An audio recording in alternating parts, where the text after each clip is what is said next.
एक सच जानना चाहते हो? एक स्त्री तुम्हें अपने शरीर से पहले अपनी आत्मा में जगह देती है, लेकिन अगर तुम्हारा मकसद सिर्फ उसका बदन छूना है तो वो हमेशा तुम्हारे दिल से दूर रहेगी। ओशो कहते हैं, स्त्री का सबसे खूबसूरत हिस्सा उसकी देह नहीं, उसकी ऊर्जा है। और ये ऊर्जा लालच से नहीं बल्कि पूर्ण मौन और उपस्थित भाव से महसूस होती है।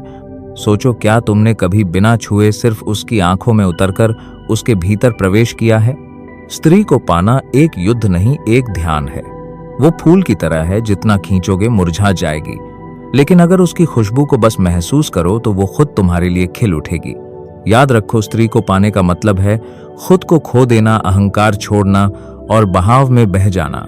क्योंकि जब वो खुलती है तो सिर्फ अपने बदन से नहीं, वो खुलती है अपनी पूरी आत्मा से। स्त्री फूल की तरह है, जितना जोर लगाओगे उतना ही वह मुरझा जाएगी, लेकिन अगर तुम उसकी खुशबू को शांत मन से महसूस करो तो वह खुद बात कर खुद तुम्हारे लिए खिलने लगती है। ज्यादातर पुरुष स्त्री के शरीर को देखकर आकर्षित हो जाते हैं, लेकिन ओशो कहते हैं, स्त्री की सबसे सुंदर चीज उसकी देह नहीं, उसकी ऊर्जा है। और यह ऊर्जा किसी लालच से नहीं, पूर्ण मौन और उपस्थित भाव से ही महसूस की जा सकती है। अब सोचो, क्या तुमने कभी किसी स्त्री को बिना छुए बस उसकी आंखों में डूबकर उसके भीतर प्रवेश किया है? अगर नहीं तो तुमने अब तक सिर्फ उसका शरीर देखा है, स्त्री नहीं। स्त्री को छूना आसान है, लेकिन उसे भीतर तक समझना एक साधना है। वह शरीर से कहीं ज्यादा एक भावनात्मक, मानसिक और आध्यात्मिक दुनिया है। जो पुरुष सिर्फ उसकी देह चाहता है, उसे वह कभी अपने भीतर नहीं आने देती, लेकिन जो पुरुष उसके मौन को सुन लेता है, वो उसकी आत्मा में प्रवेश पा जाता है। क्या तुमने कभी ध्यान दिया है, जब कोई स्त्री चुपचाप तुम्हें देखती है, उस एक नजर में कितना कुछ होता है? वो चाहती है कि कोई उसका स्पर्श ना करे, बल्कि उसे समझने की कोशिश करे। उसकी खामोशी में उतरने वाला पुरुष ही उसकी आत्मा को छू पाता है। स्त्री को पाने के लिए तुम्हें तेज, आक्रामक या चालाक नहीं होना पड़ता, बल्कि तुम्हें धीमा, गहरा और पूरी तरह उपस्थित होना पड़ता है। उसकी हर सांस, उसकी हर चाल, उसकी हर नजर, सब कुछ एक भाषा है। और जब तुम बिना बोले उस भाषा को समझ लेते हो, वो तुम्हें अपनी सबसे छुपी हुई परतों तक खोल देती है। पुरुष अक्सर सवाल करता है, मैंने सब किया, फिर भी वह खुली क्यों नहीं? क्योंकि तुमने बाहर से सब किया, फूल, तारीफ, शब्द, लेकिन अंदर से तुम बेचैन इच्छाओं से भरे और परिणाम की जल्दबाजी में थे। स्त्री तुम्हारी नियत को सबसे पहले पढ़ती है।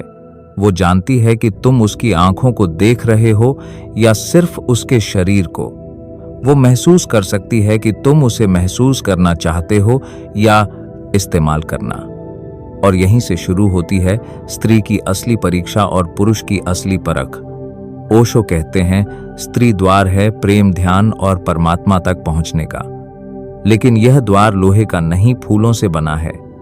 अगर तुम भारी हो तो टूट जाओगे। स्त्री को पाने का मतलब है खुद को खो देना।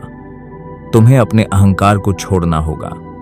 तुम्हें यह मानना होगा कि वह तुम्हारे जैसी नहीं है। वह एक रहस्य है, एक नदी है जो अपनी धारा में तुम्हें बहा ले जाएगी, लेकिन शर्त यह है कि तुम तैरना छोड़ दो और बहाव को महसूस करो। जब तुम किसी स्त्री को पूरी तरह महसूस करते हो, तो वह तुम्हें वह चीजें दे देती है जो उसने कभी खुद को भी नहीं दी होती।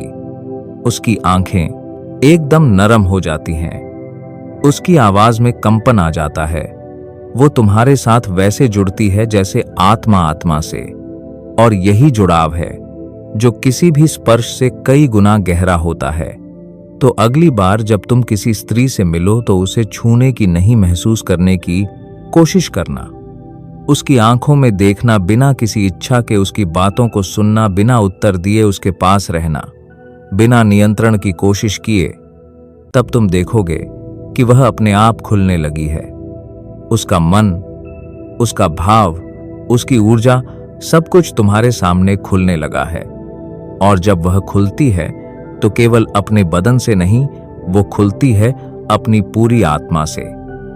स्त्री को पाना एक युद्ध नहीं, वह तो एक ध्यान है, एक यात्रा है।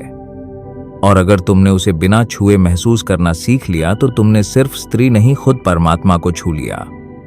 अगर यह बात तुम्हारे दिल में कहीं गहराई से छू गई हो तो बस एक बार उस स्त्री को सिर्फ महसूस करके देखना।